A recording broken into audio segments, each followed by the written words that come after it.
दोस्तों आज के एपिसोड में हम गेहूं की अंतर्राष्ट्रीय खबरों के ऊपर चर्चा करेंगे। साथ साथ देश में गेहूं की आवक, सरकारी खरीद और कुछ महत्वपूर्ण बिंदु जो आपके लिए लाभदायक और इन्फॉर्मेटिव साबित हो सकते हैं, करेंगे चर्चा। दोस्तों ये सभी जानकारियां आपको महज अनुसंधान और शिक्षण के लिए दी जा रही है। आप हमारा डिस्क्लेमर्स भी बहुत ध्यान से देख लें, समझ लें। जानिए पूरी रिपोर्ट विस्तार से। दोस्तों इससे पहले हम आगे चले हैं, आपसे एक विनम्र अनुरोध। यदि आप हमारे चैनल पे नए हैं, पहली बार आए हैं और अभी तक सब्सक्राइब नहीं किया है, यदि आपको हमारा चैनल इन्फॉर्मेटिव लगता है, रुचिकर लगता है, साथ साथ ज्ञानवर्धक लगता है, तो आप इसको सब्सक्राइब करना बिल्कुल ना भूलें। बेल आइकन यानी घंटी के निशान को प्रेस जरूर करिए।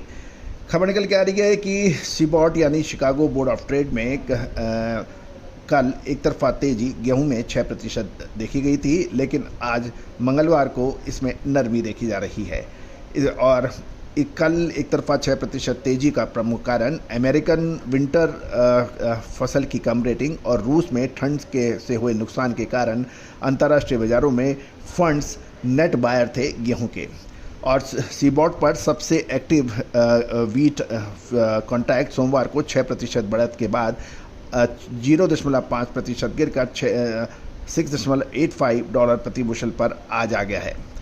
गौरतलब है कि अमेरिकन कृषि विभाग यानी यूएसडीए एग्रीकल्चर डिपार्टमेंट ने सोमवार को अपनी साप्ताहिक फसल प्रगति रिपोर्ट में अमेरिकन विंटर वीट की फसल की स्थिति में गिरावट की सूचना दी थी और इसे 49 यानी 49% अच्छे से ग्रेड की ट्रेडिंग दी थी, जो पिछले सप्ताह से एक अंक कम है। और यदि हम देखें कि राइटर्स और बाकी कमोडिटी चैनल पर देखा जाए तो उनके पोल के हिसाब से भी ये कम था, और यही वजह थी कि सोमवार को अंतर्राष्ट्रीय बाज़ारों में गेहूं के दाम 6% उछल गए थे। यूएसडीए के डाटा के अनुसार गिरावट के बावजूद फसल की स्थिति अभी भी साल 2022 के बाद को छोड़ दें तो उसके अलावा सबसे अच्छी बताई जा रही है। दूसरी ओर रूस में मई महीने में पाले से फसल को हुए नुकसान के कारण पिछले सप्ताह गेहूं की एक्सपोर्ट कीमतों में तेज़ी से वृद्धि होने के समाचार थे, जिसके कारण फसल के पूर्व अनुमान यानी प्री एस्टिमेट और कटौती देखी गई। गौरतलब है कि पिछले सप्ताह डिलीवरी के लिए 12.5% प्रोटीन वाले रूसी गेहूं की कीमत पिछले सप्ताह $221 प्रति टन से बढ़कर $239 प्रति मैट्रिक टन होने के समाचार थे। गौरतलब है कि उत्तर और पूर्वी यूक्रेन में गंभीर ठंड से अनाज और तिलहन की फसल के बारे में एक चिंता जारी हो गई है। ये भी एक ध्यान देने वाली बात है। गौरतलब है कि ये थी अंतर्राष्ट्रीय खबरें। अब भारतीय बाजारों के ऊपर हम रुख पे नज़र रख सकते हैं। दोस्तों सरकारी आंकड़ों की बात समझें तो इस बार गेहूं की बिजाई क्षेत्र अधिक होने से गेहूं की शानदार फसल की उम्मीद सरकारी आंकड़ों के हिसाब से लगाई जा रही है। गौरतलब है कि केंद्रीय बफर स्टॉक में काफ़ी माल बिक चुका है और नए सीजन में खरीद हेतु सरकार की जो खरीदारी युद्ध स्तर पर चलने के समाचार हैं। इसका मुख्य कारण यह है कि साल 2022-23 में गेहूं की खरीदी 187.9 लाख मैट्रिक टन के करीब हुई थी। साल 2023-24 में अभी तक 262.2 लाख मैट्रिक टन की खरीदी हो पाई है। गौरतलब है कि पिछले 2 वर्षों से सरकारी खरीद लक्ष्य से काफ़ी कम बताई जा रही है। गौरतलब है कि चालू मार्केटिंग ईयर में सरकार द्वारा गेहूं के न्यूनतम समर्थन मूल्य में पिछले साल के मुकाबले 150 रुपये बढ़ाकर 2275 रुपये प्रति क्विंटल कर दिया था। इसके अलावा मध्य प्रदेश और राजस्थान की सरकारों ने 125 रुपये अतिरिक्त बोनस देकर भी खरीदी की है। यानी मध्य प्रदेश और राजस्थान में सरकारी गेहूँ 2400 रुपये प्रति क्विंटल खरीदा जा रहा है, जबकि बाकी जगह 2275 है। गौरतलब है कुल मिलाकर अब तक 270 लाख मैट्रिक टन के आसपास गेहूं की खरीदारी हो चुकी है सरकारी, जबकि सरकार का लक्ष्य 370 लाख मैट्रिक टन के आसपास है। गौरतलब है कि गेहूं की खरीद 30 जून तक की होगी और मंडियों में आवक का दबाव अभी भी बना हुआ है, लेकिन प्राइवेट सेक्टर की कारोबारी न्यूनतम समर्थन मूल्य से अधिक के भाव में लगातार माल खरीदने के समाचार मिल रहे हैं, जिससे सरकार को अपेक्षाकृत कम गेहूँ मिल रहा है।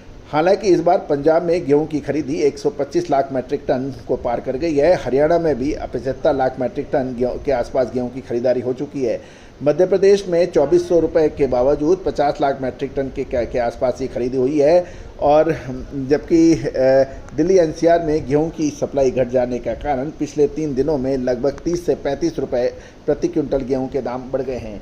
गेहूं की बिजाई इस बार 324 लाख हेक्टेयर के करीब हुई है और उत्पादन 1121 लाख मैट्रिक टन होने का अनुमान लगाया जा रहा है, जो गत वर्ष के मुकाबले अधिक है।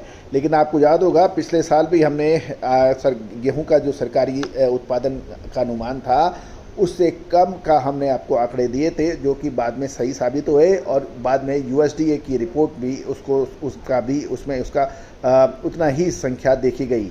गौरतलब है कि सरकार द्वारा 18% कटे फटे गेहूं की भी खरीदारी की जा रही है ताकि लक्ष्य पूरा हो सके। सरकारी खरीद का जो सामान्य मापदंड 6% से खरीदा जाता था उसको 18% कर दिया गया है। सरकार ने भारतीय खाद्य निगम एवं सरकार स्टेट की एजेंसी द्वारा खरीदे किए जाने का निर्देश दिया हुआ है, जिसके अंतर्गत अब तक 22 लाख किसानों को 22,000 करोड़ रुपए का भुगतान किया जा चुका है। तब लगातार गेहूं की खरीदारी सरकारी खरीद चल रही है। आगे संभावना यह है कि चालू माह के अंत तक केंद्रीय पूल में सभी राज्यों को मिलाकर लगभग 300 लाख टन गेहूं की खरीदारी होने की संभावना बन रही है। गौरतलब है इस बार जून तक सरकारी खरीद होगी। अब देखना यह है कि अब क्या होना। साथ साथ ये भी एक महत्वपूर्ण रहेगा कि जून महीने के अंदर लोकसभा के चुनावी नतीजे आ जाएंगे और उसके बाद सरकार की क्या नीतियाँ रहती हैं, ओपन मार्केट सेल स्कीम के अंदर क्या संभावनाएं बन सकती है, इसको देख के गेहूँ की संभावना बनेगी। तो दोस्तों गेहूं का आगामी विशेष रिसर्च रिपोर्ट के लिए आप संपर्क करें। याद रखिएगा आपको पिछले साल भी हमने आपको निचले और स्तर पर गेहूं खरीदना और ऊंचे स्तर पर गेहूं बेचने का जो सलाह दिया था वो अक्षर सत्य साबित हुआ था। दोस्तों साल 2024 में भी हमारी गेहूं, मक्का, बाजरा जो पर रिपोर्ट दी जा चुकी है, आप भी संपर्क कर सकते हैं विशेष रिसर्च रिपोर्ट के लिए। All the best, good luck, happy trading.